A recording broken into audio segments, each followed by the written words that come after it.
Support for semi-structured decision. Ang Decision Support System or DSS kay system sa mga nakatabang sa manager sa paghimo og desisyon labi na kung dili complete o lisod ang problem. 1. Mathematical or analytic models. Gigamit ang math ug analysis aron ma-compute ang result, ma-forecast ang future ug makatabang sa decision making. What is analysis? Tan-awon unsay mahitabo kung usbon ang usa ka factor. Example, what if mosaka ang presyo? What if moubos ang sales? Sensitivity analysis. Gisukod kung unsa kadako ang epekto sa gamay nga changes sa usa ka variable. Example, kung mosaka gamay ang production cost, usa epekto sa profit. Backward sensitivity analysis. Sugod sa target sa result, dayon balikan unsay kinahanglan aron ma-achieve kini. Example, kung target sa profit 1 million, pila ka sales ang kinahanglan. Multidimensional analysis.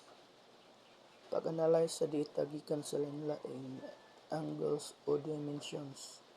Example, sales per region, sales per month, sales per product. Pivot tables. Ang pivot tables kay tool sa Excel nga makatabang sa pag-organize o pag-summarize sa daghang data.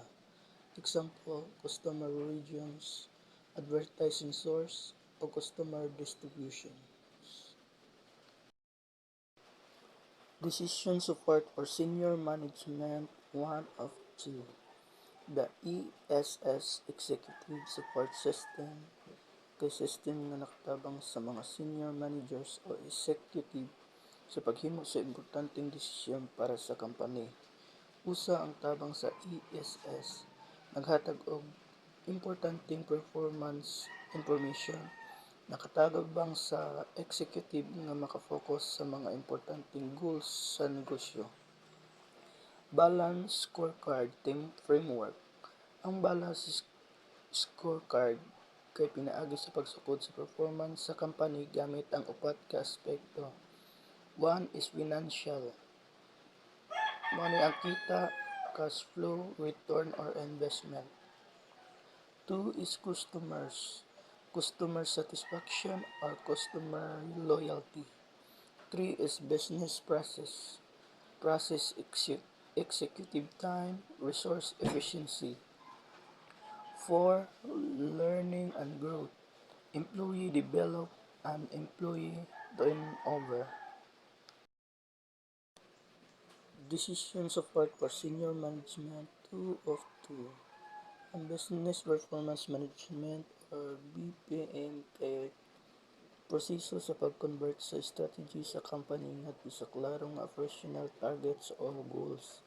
Example, gusto sa company nga mahimong low-cost producer o mas unique kaysa competitors.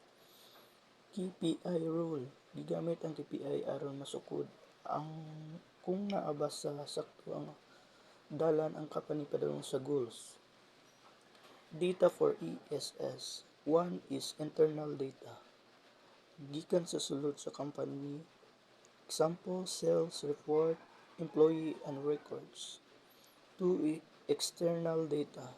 Gikan sa gawas, stock market o financial database. 3 is drill down capacities.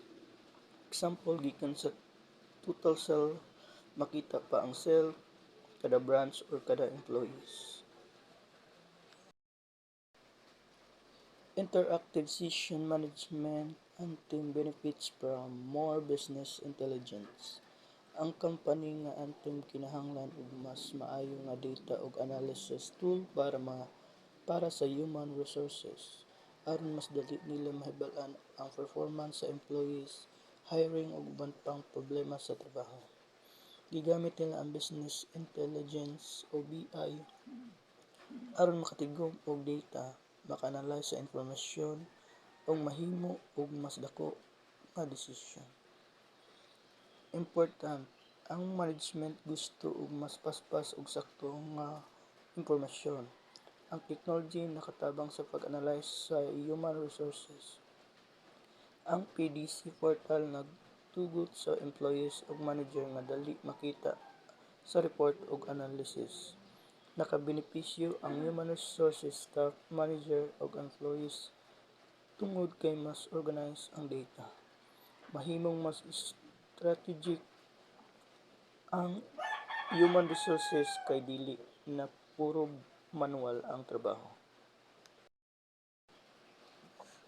Group Decision Support System or GDSS. Ang GDSS kay system nga nakatabang sa grupo sa pagsulbad sa mga problema pinaagi sa collaboration of technology.